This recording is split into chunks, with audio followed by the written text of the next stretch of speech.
I have been playing in creative mode for 10 years now, building whole cities, kingdoms, castles, palaces, you know it. But how hard can it be in survival? For example, could we build a small library? This one, it's only 1 million blocks. Can we do this in survival? I have put my Kajar City famous creative map into survival, made a brand new island with red sand, regret that a little bit, change the mode to survival, and we have to collect a lot of blocks. That's what it's all about. 250,000 smooth sandstone, 4,000 copper, 27,000 blue stained glass. How difficult can this actually be? Yeah, it turns out fairly difficult. Even building a house, turns out, in survival can have some difficulties. So it is super smelter time. That is our first task, to get 250,000 sandstone turned into smooth sandstone. We decided to power our super smelter with bamboo, and I am so happy to be able to bring you this because it was such good fun. So I'm actually really excited to show you this super smelter. So it is down here. Stuff only.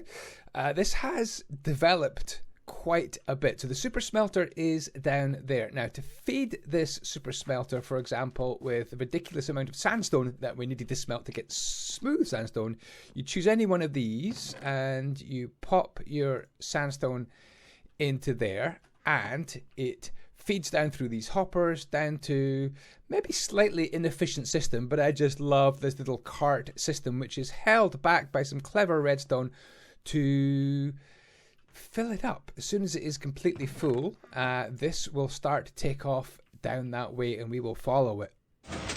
Here it goes. It's got my 64 bits of sandstone in it, and it's off to the super smelter. I just love this. I think it's so cute. Anyway, it is now emptying down into that chest and into a similar system, and this is now filling up with the sandstone. Once that gets to 64, it will go along here and distribute it. As you can see, we've got an awful lot, if I come over here, of furnaces ready to go, and they're all powered by bamboo planks, and we'll show you how that works in a second. So it's just filling up. Let's let it go, and they all fill up and they start smelting, and that stack gets smelted extremely fast because we've got so many furnaces, and they each get 1 or 2 bits of sandstone every time that cart passes. And then down here is where it ends up, either in this chest here or in this chest here. You can see these numbers going up and up and up as the sandstone gets smelted. It is very, very fast indeed. But what is powering this incredible system?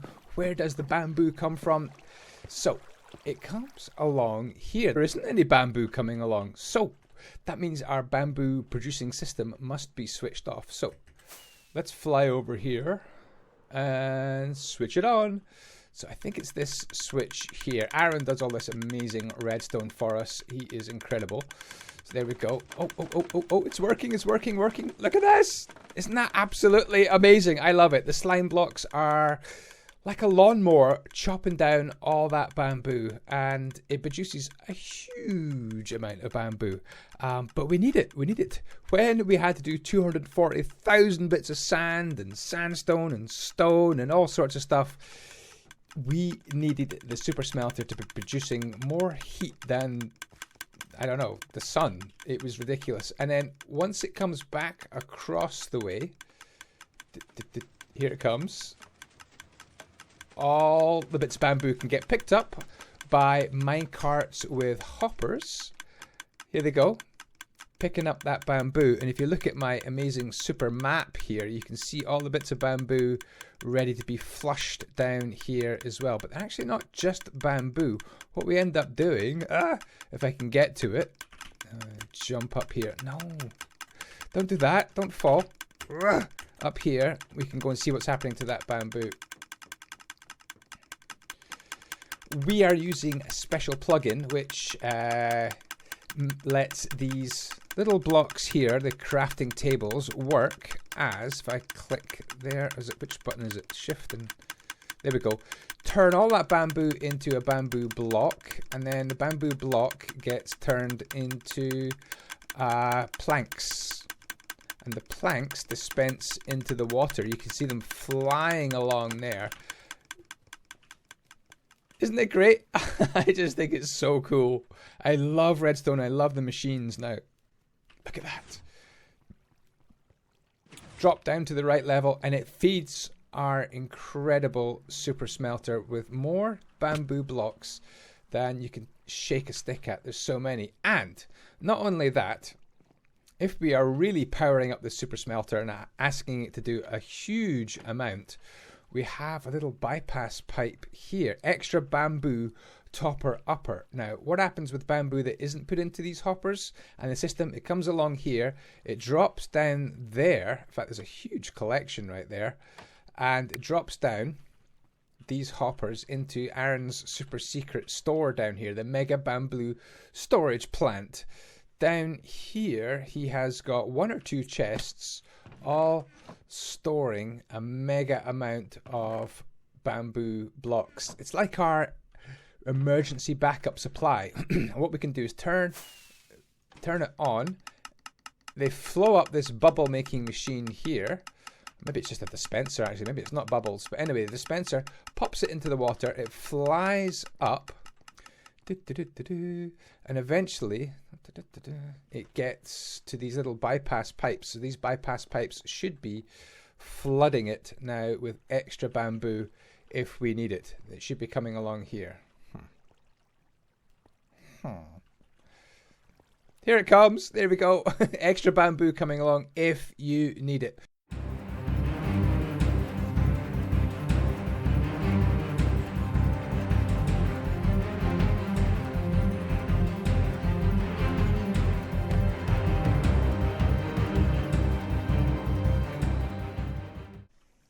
So from the super smelter, we come over here to this contraption. This is a flower farm. Switch that on and we get dispensers dispensing water, flowers growing, the water drains back into the dispensers, and the process keeps happening again, and the little poor flowers and all the grass and seeds get washed down there. And all you need to do is keep supplying it with bone meal. Starting to run out of bone meal here, but yeah. So this one needs some bone meal. The bone meal gets fired up, and that's what makes the plants. So all the seeds come down here. There's a little route for the seeds to take. You can see them getting washed down just simply into, it's a bit difficult to see, but just simply into hoppers and into these chests. They get sorted out with a special sorting system as well. And then you can decide if you want to compost them or not compost them. So we are composting everything apart from corn flowers. So that means in here we get, well, we should get a huge amount of bone meal being made in there, and that bone meal can be fed back into the machine. So you compost everything but the dye color that you want from these flowers. So we are not composting corn flowers. Coming down, and the cornflower dye ends up in this little auto crafter here as well, and that auto crafter is going to turn it into blue dye. Cornflowers into blue dye. Hello, what's up? One of my supporters here. Well, we don't seem to have much blue dye going around just now. I think it's all been used up. But what we do have is a huge amount of glass, and that glass plus blue dye is going to end up being stained glass. So this is how we managed to get 27,000 bits of stained glass.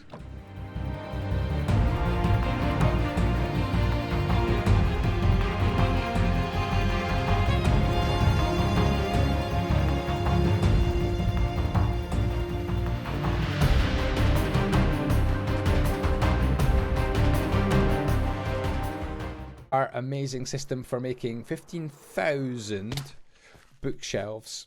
Let's have a look inside. First of all, for books you need paper, and for paper you need a lot of sugar, and to get sugar you need a sugar cane farm. So here is our epic sugar cane farm. Goes all the way back there. The sugar cane drops down into the water when it gets hit by the pistons, which are triggered by the observers. Super simple sugarcane farm.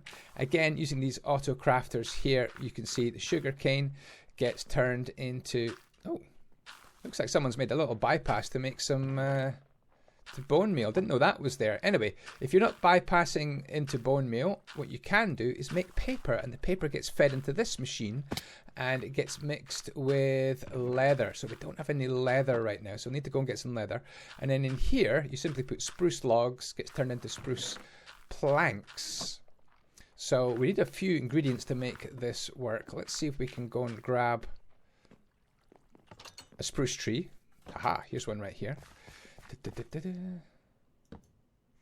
We've got this amazing collection system. That's a very sneaky plug-in, that one, but I do love it. So the planks get put into here, like that. Looks like I had some already. And that gets turned simply into spruce planks in there. And the spruce planks get fed with books to make our bookshelves. But of course, you need a leather. So what I can do is take you to an AFK leather farm, which we managed to put above the, right above the nether. Ooh, we also have a gold farm as well. I'll show you that in a second. That is wild across there. In fact, they've got a hoe to repair. So this is our little AFK leather farm. As you can see, it's making these piggy things. What are they? Hoglins? I think they're hoglins. I don't know anymore. But the hoglins die en masse. Don't look if you're a bit squeamish, but they die en masse. And that gave us a huge amount of leather. Whenever somebody was AFK, they would sit there and gather up all the leather. So if I go back, what we can do is put the leather into here. And it cycles through very, very quickly. And it should be making us, with paper and leather, it should be making us some books. There's the books going in. They are mixing with the spruce planks. Amazing bookshelves. 15,000 bookshelves we needed. Now, I was going to show you our gold farm. Love a gold farm.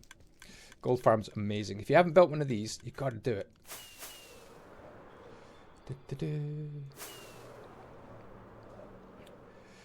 It's quite a bit of work, I can tell you, to build a gold farm. I might be able to show you some of the time-lapse if I find it. I did record a time-lapse of it. Aaron and I built this. A big shout-out and thank you to Aaron. I'm not sure that guy should be there. But anyway, here is Kumra. He has triggered the farm. I think what you do is you fire an arrow. Yeah, let me fire an arrow here. It's going to really upset these guys. They all come charging over. It gets very loud. But if you hold the tool you want to repair and you're offhand, look how quickly it gets repaired. Amazing XP farm as well. It is unreal. So that's the tool repaired already.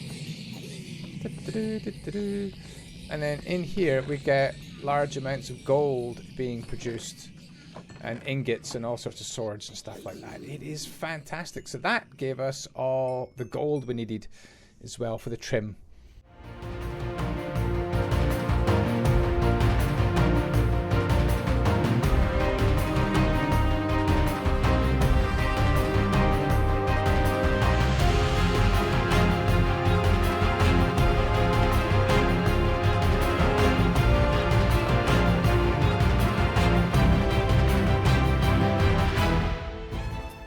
So here is the frog farm. We've got magmas dropping down. We've got the frogs, and it produces a huge amount of little froggy lights down here getting picked up. It's a simple pickup system. For some reason these, I don't know how this works, these clay golem dudes, they make something spawn, and anyway you get the ochre frog lights which we needed.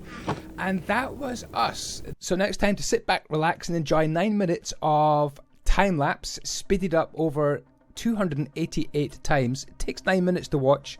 Please don't skip it. It took us absolutely ages. I've never worked so hard on the video in all my life. 2 pure weeks of building, 2 weeks of collecting materials. This is the library. I hope you enjoy it. I'll see you on the other side.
And of course, with most Minecraft projects, what ends up happening is the last 10% take 90% of the time.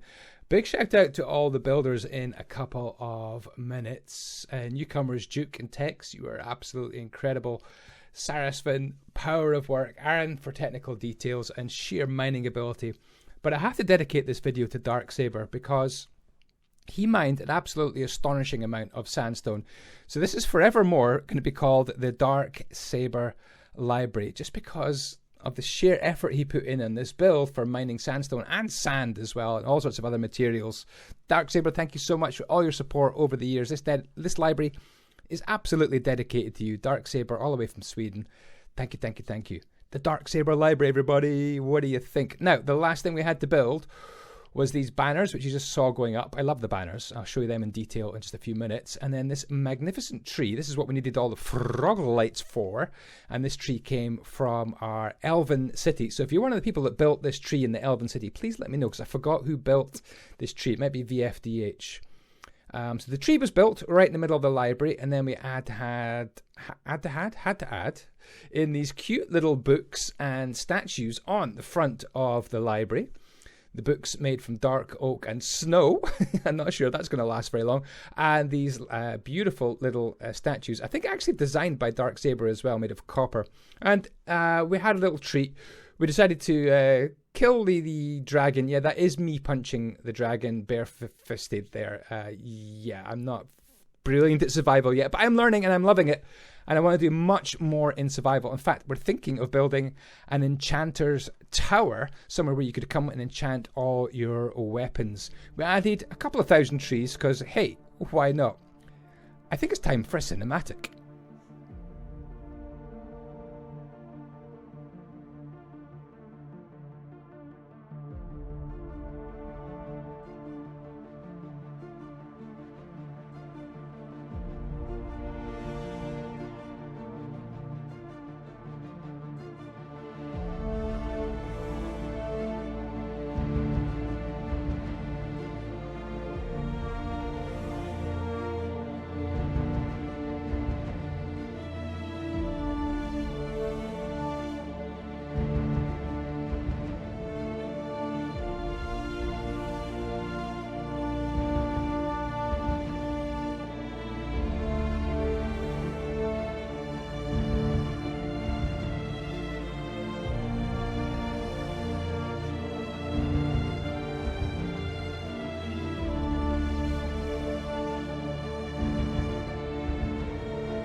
Alright, here is the library, the biggest thing I've ever built in survival. I say it was a team effort. Let me show you the names. Here's our big production area, people's houses and bases, and all the ingredients that we had to put into this place We've got a pretty cool spawn as well. Look at this top sandstone dark saber, 137,000. Duke, Saracen, Aaron as well, absolutely amazing.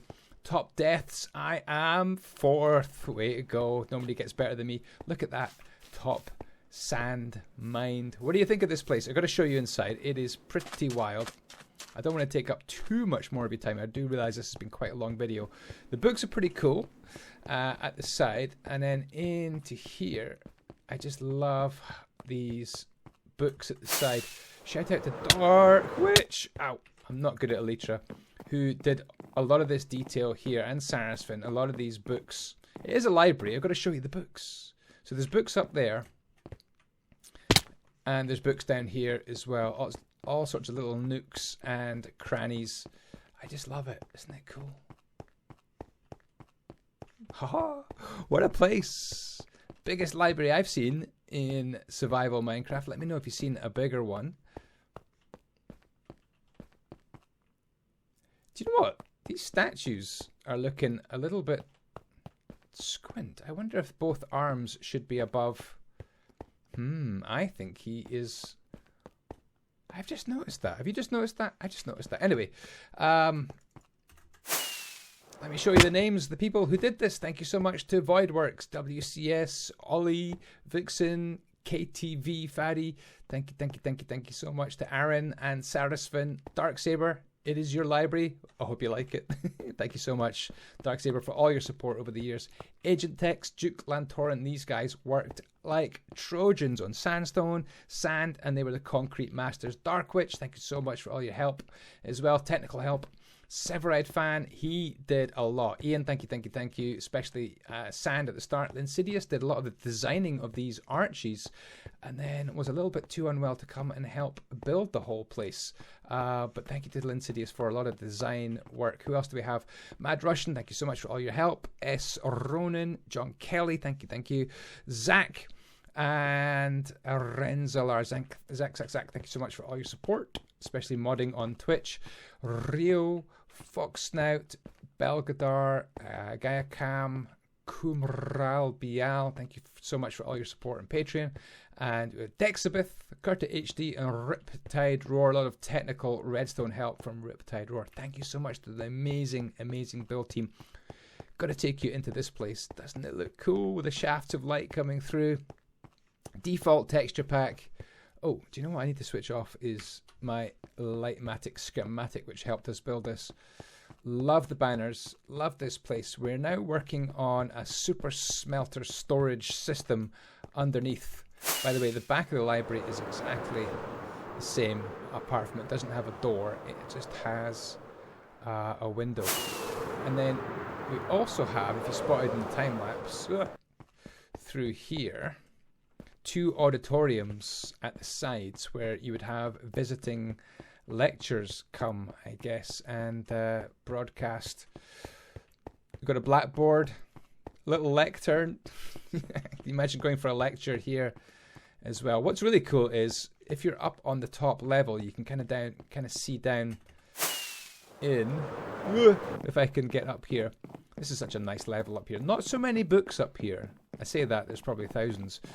But you do get a nice look down onto the concrete floor. But there we go. We have really enjoyed building this in survival. I'm kind of addicted to survival now. And if you... do you know what? I've never asked anyone this before in a YouTube video. Could you share the video with someone you like? Because I have made a huge effort. And so have all the builders. I've put in hours and hours and hours and hours building this. So we are going to be doing more big survival builds. Probably going to be doing an Enchanter's Tower next. Thank you so much for watching. Thank you again to all the builders and supporters on Twitch. We were live building this on Twitch, twitch.tv/Andyisyoda. We're going to have a download pack on Andyisyoda.com and my Patreon of parts of this build. The statues, the tree, some of the towers, turrets. It's going to be a schematic download pack coming out, all based on what we've done in this library. So look out for that on Andyisyoda.com or my Patreon, patreon.com/Andyisyoda, where you can download everything that we've been building for the last 4 years. Thank you so much for watching. See you next time. Ciao, ciao. May the blocks be with you. Oh, before I go, you can download this pack of statues, windows, towers, banners, trees, and doors for free from patreon.com/Andyisyoda. Link down below.